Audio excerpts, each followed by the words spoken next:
Bueno, bienvenidos, bienvenidas a este mini video donde vamos a hablar específicamente de estos dos teoremas fundamentales de la probabilidad, que es un nombre obviamente muy pomposo que le estamos dando, pero bueno, así se lo llama porque son dos teoremas que realmente abren la puerta a un montón de conclusiones que podemos sacar estadísticamente, un montón de herramientas que podemos usar, a un montón de pasos suficientes a aplicar, por lo cual, digamos, ellos dos, así tan sencillo como lo van a ver, le han abierto la puerta a un montón de nuevos temas que después se irán desarrollando en la estadística. Así que bueno, no quería dejar pasar que ustedes los pudiesen conocer. El primero de estos dos teoremas es la ley de los grandes números. Ahí obviamente hace un poco ruido. El teorema, ley, bueno, en realidad más que una ley, en realidad es un comportamiento habitual, por eso se le dice ley. Bueno, esta es una ley como una ley de la física, sino un comportamiento habitual que uno encuentra y que incluso se puede demostrar matemáticamente porque esto se verifica, ¿no? Vamos a empezar desmenuzando su definición. Lo que nos dice la ley es que sean x1, x2, x3, x4, x5, hasta un xn, ¿sí? Sean todas estas x observaciones, ¿no? Digamos, valores específicos que nosotros vamos recolectando, o establecerlas como una sucesión de variables aleatorias. O sea, cada una de estas observaciones toma valores, los cuales entendemos que lo va tomando aleatoriamente, no parte de una variable aleatoria per se. Vamos a decir que estas observaciones son independientes entre sí, o sea que el hecho de que x1 dé un cierto valor no modifica cuánto va a ser el valor de x2, ¿sí? Claramente, como estos son supuestos, si algo de esto no se cumple, obviamente peligra la conclusión del teorema. Digamos, cuando yo tengo un grupo de datos que no sean independientes, bueno, entonces no puedo asegurar que la ley se termine cumpliendo para este caso, ¿sí? También requerimos que sean idénticamente distribuidas todas estas X. O sea, básicamente que todas las X vengan de la misma población, lo cual no es tan demencial que suceda, ¿no? Pero pedimos que todas vengan de la misma población, con, si es que existe una misma distribución, mismos parámetros, etc. Eso incluye que tenga una misma esperanza, la cual simbolizaremos mu, por uso de costumbres, obviamente mu va a ser nuestra media poblacional, ¿no? Y desvío sigma, también acá no estamos innovando en las consideraciones de la notación. De hecho, podríamos obviar este desvío, podríamos decir que ni me interesa el concepto del desvío, pero ya que estamos lo vamos a usar porque más adelante cuando hagamos la demostración de esto va a servir el hecho de asumir que hay un desvío, pero de hecho en muchos libros van a ver que en la definición no está el desvío, ¿sí? Yo lo agrego porque me parece que hace más fácil y porque igual estamos diciendo que estas observaciones están idénticamente distribuidas, por lo cual se presupone que tienen el mismo desvío también, ¿sí? Porque tienen el mismo momento. Entonces cuando la muestra tiene infinito, ¿sí? O sea, cuando el n sea infinito, vamos a decir que el valor de la media, el valor de la media muestral, ¿no? Convergerá en mu, o sea, tenderá a ser mu. Vamos a ver nuestra convergencia clásica, es una convergencia en probabilidad, ahora vamos a ver lo que es, pero esta va a ser nuestra convergencia, ¿sí? Va a converger la media muestral en la media poblacional. En términos de notación, lo que vamos a decir es que cuando n tiende a infinito, entonces x rayos, o sea, la media de la muestra, va a converger en probabilidad a mu, o sea, la media de la población, a la esperanza de todas estas x, ¿sí? Es lo que nosotros estamos diciendo. Convergencia en probabilidad es un concepto que no se suele mencionar mucho, así que déjenme solamente hacer una aclaración. La notación clásica para hablar de converger en probabilidad es decir que la probabilidad que la distancia, así en módulo, la distancia entre x raya y mu sea menor a epsilon sea igual a 1. ¿Okay? O sea que la distancia entre media muestral y media poblacional sea menor a un cierto valor, tiene que ser igual a 1. Por lo cual estamos diciendo que la media muestral tiene que estar a una distancia de la media poblacional menor a epsilon siempre. Ok, hasta ahí te sigo. Pero ¿cuánto es epsilon? Epsilon puede ser 10, podría ser 10, sí. Podría ser 2, podría ser 2. Podría ser 0,5, sí, puede ser 0,5. Podría ser 0,1, sí. Podría ser 0,00000003, también. Puede ser cualquier valor infinitesimal, inclusive, ¿sí? Por lo cual, la versión simple es decir que estamos pidiendo que la probabilidad que estas dos medias muestrales y poblacionales estén a una distancia incluso más chico que el infinitesimal sea igual a 1 en el límite, ¿no? Obviamente estamos hablando de convergencia cuando la muestra sea infinita. Por lo cual una versión más simple de decir esto con alguna salvedad teórica, ¿sí? Por lo cual no es exactamente esto, pero para que pedagógicamente quede claro, lo que estamos diciendo básicamente es que la probabilidad de que X raya sea igual a mu tiene que tender a ser 1. O sea que aproximadamente, perdonando algún infinitesimal de diferencia, X raya y mu tienen a valer lo mismo, obviamente siempre y cuando n sea infinito, ¿sí?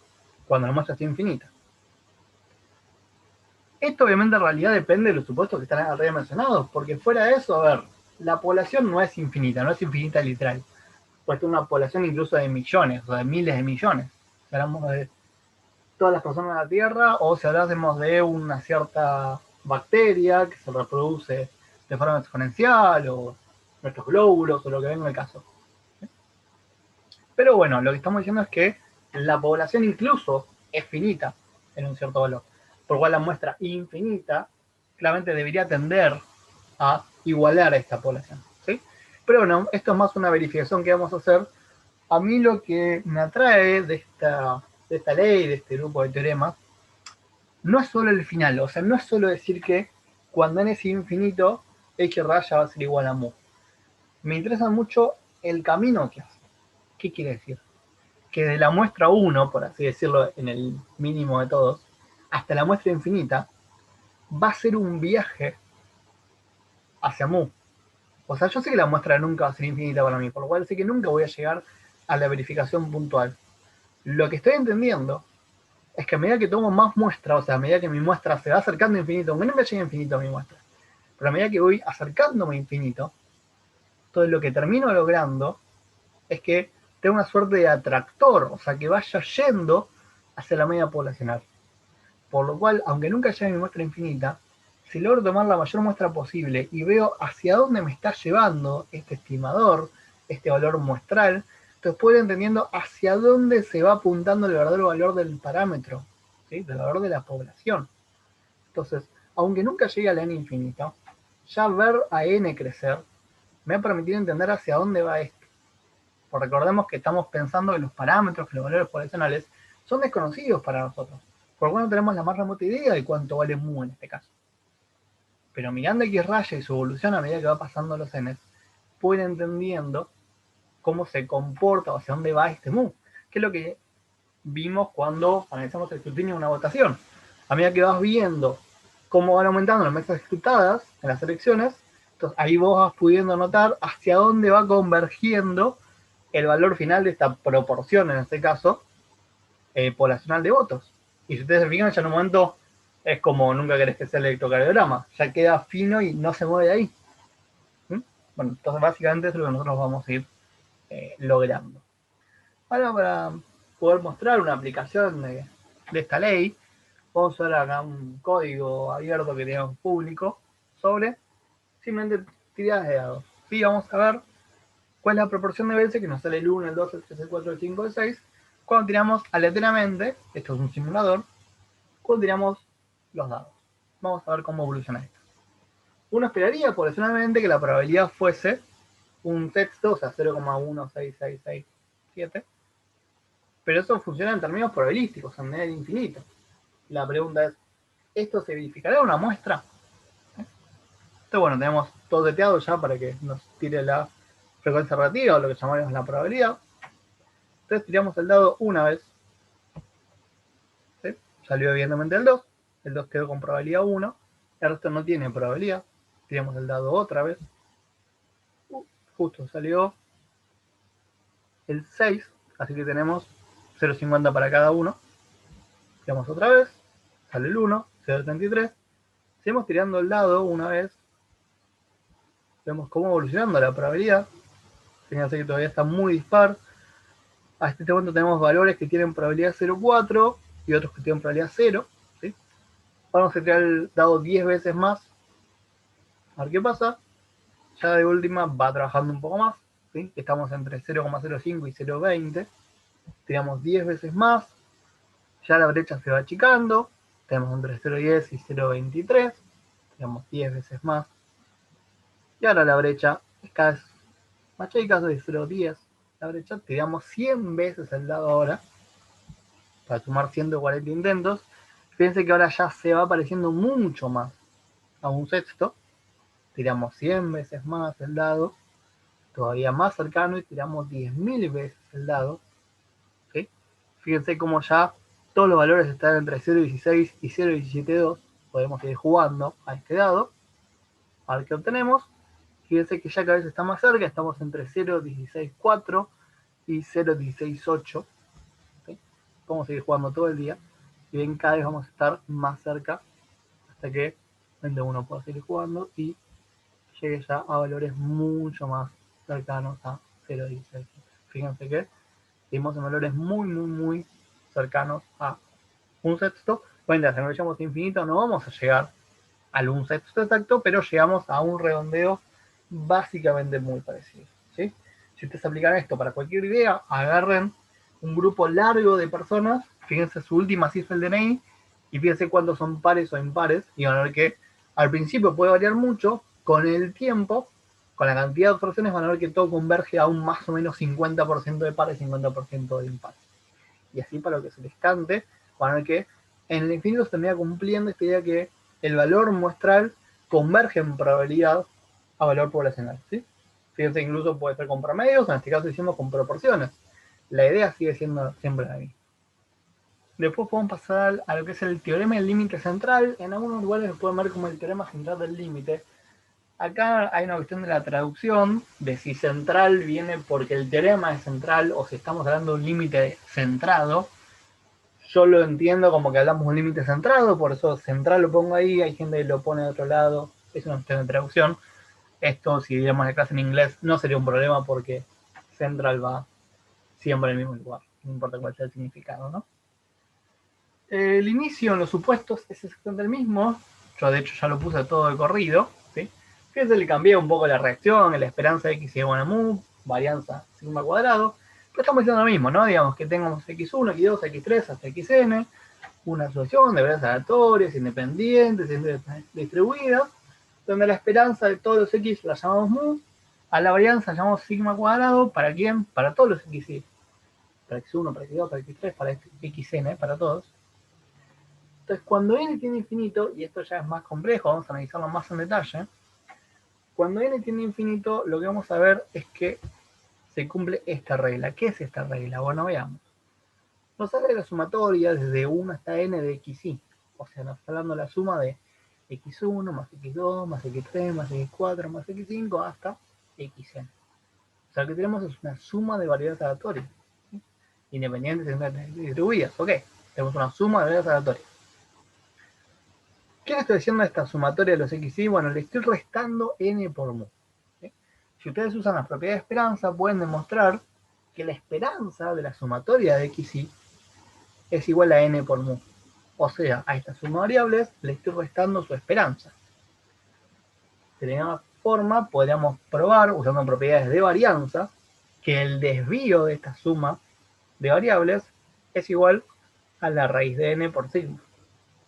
O sea que estamos agarrando una suma de variables aleatorias, independientes distribuidas, le estamos restando su esperanza, a esa diferencia la estamos dividiendo por su desvío. Es decir, que lo que tenemos acá es la suma de variables estandarizada. ¿Sí? Cuando nosotros restamos su esperanza, su promedio, le dividimos su desvío, lo que estamos haciendo es estandarizar la variable, o en este caso la suma de variables. Entonces vamos a decir que la suma de variables estandarizadas converge en distribución, esta D viene de convergencia en distribución, o sea, converge en forma, converge en estructura, converge en distribución a la normal 0,1, a la normal estándar, a la Z, como la quieran denominar. ¿Sí? Converge en distribución a ello. Esto es lo que nos dice el teorema. O sea que la suma de variables no tengo idea de lo que va a pasar. No estoy diciendo que la suma de variables sea normal. Lo que estoy diciendo es que la suma de variables estandarizada converge a la normal 0,1. ¿Cuál es la utilidad de esto? ¿Cuál es la gran ventaja que nos viene del teorema? Fíjense que las condiciones son significativas. O sea, me está pidiendo que sean variables aleatorias, independientes, distribuidas. Estamos analizando cuál es la esperanza y cuál es el desvío. O sea, no es que no existan supuestos, no es que aplique siempre.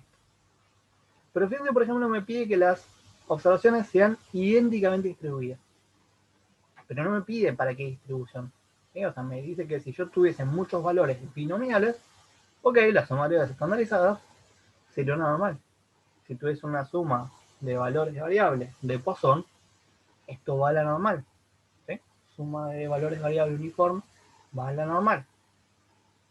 Suma de valores variables de una población cuya distribución no conozco, pero como sé que la población es la misma, aunque yo desconozca la distribución, pero como yo sé que la población es la misma, puedo asumir sin demasiado problema que la distribución para la población es la misma. No tengo idea cuál es su distribución, pero entiendo que todas las X están igualmente distribuidas.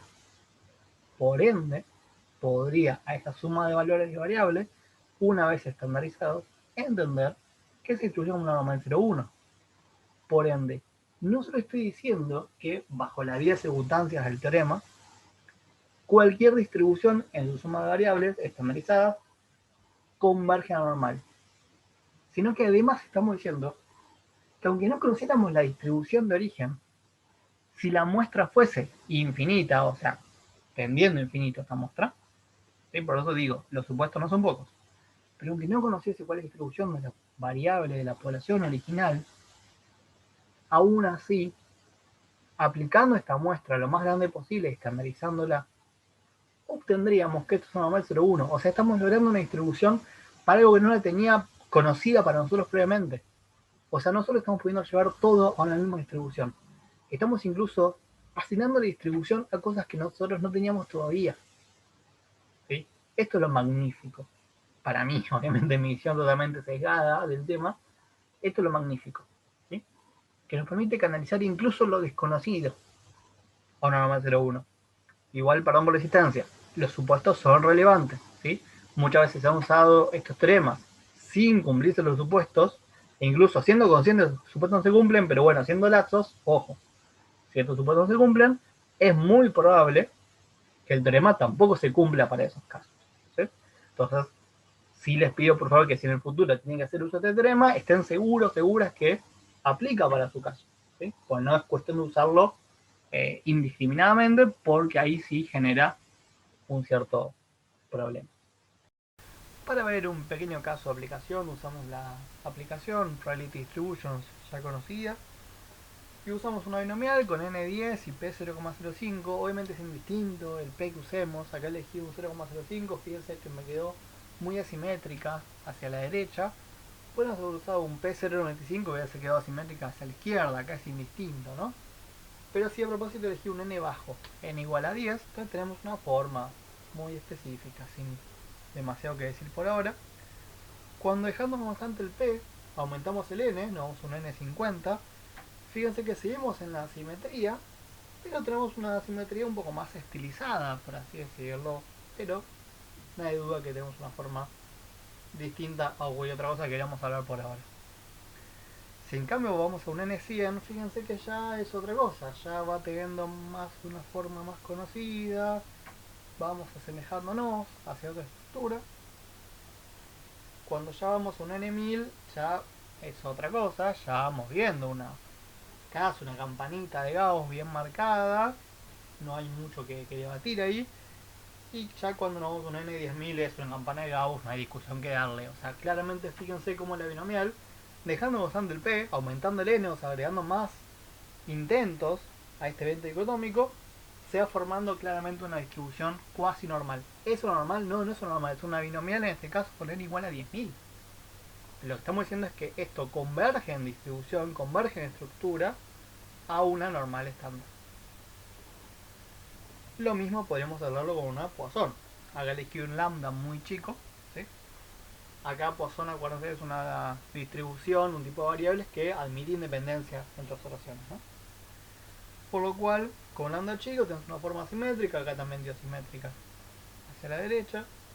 Fíjense que a medida que aumento el lambda, ahora lo aumento a 5, ya similar a antes, va tomando otra forma, lo llevo a 50, ya es una campanita, lo llevo a 500 y ya es una campana, ¿sí?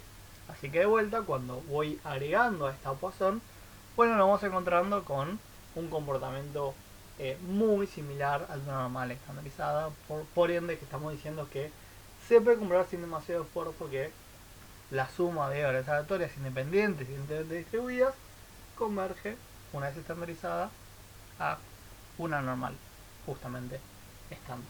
También podemos usar este ejemplo para ver cuánto da la suma de los valores. Fíjense cuánto nos da la suma de tirar 3 dados. ¿Sí? Justo nos dio 10. Tiramos otra vez. Nos da 13. Seguimos tirando. Lo decías veces. Al principio no tiene una forma específica. Tiramos 10 veces. Va surgiendo ciertos puntos. No hay nada claro. Casi que parece uniforme. Muy brevemente el 10 se va a ir eligiendo como el capataz de todo esto. De golpe, fíjense que ahora lo pasó. Tiramos 100 veces el dado. Ya va tomando otro tipo de forma esto. Seguimos tirando de a 100 veces el dado. Dando una forma un poco más conocida. Tiramos 10.000 veces el dado. Fíjense la curva que va tomando. ¿Sí? Como la 10 y 11 están ahí dominando y el resto se maneja de forma simétrica y con una forma que ustedes ya van reconociendo que van tomando esto. ¿Sí? Bueno, esto ya es jugar por vicio, pero fíjense cómo ya va tomando una idea muy cercana a lo que es la normal estándar para nosotros. Como una de las consecuencias de esta idea de la distribución de suma variables se puede mostrar, no es el motivo de este video, pero se puede hacer subsiguientemente, se puede mostrar que gracias al teorema del límite central, la distribución de estos estimadores, o sea, x raya, en sus variantes, de ese cuadrado, de t raya, o sea, la media de la varianza de la población muestral, se puede entender cómo se distribuyen estos estimadores. ¿Sí? Una normal estándar, una t-Stewart, una g cuadrado, una normal 0,1, se puede mostrar todo esto. ¿Sí? Todo por el teorema del límite central. ¿Sí? Si no fuera por el teorema del límite central, solamente podríamos aplicar esto para ciertas variables que ya fuesen normales desde el principio. ¿Sí? O sea, sería un caso muy restringido para trabajar. Como gracias al teorema del límite central, podemos aplicarlo para todas las variables, siempre cuando cumpla los supuestos que mencionamos antes, e incluso podemos llevarlo hasta la proporción muestral, que sin el teorema del límite central esto no se podría aplicar con normal 0,1. ¿Sí? Así que bueno, nos depara un montón de teoría para trabajar ahora gracias a estos dos teoremas que les han brindado un montón de teoría, sino la estadística sería mucho más breve para explicar. Así que bueno, digamos, este fue un pantallazo, espero que les haya servido.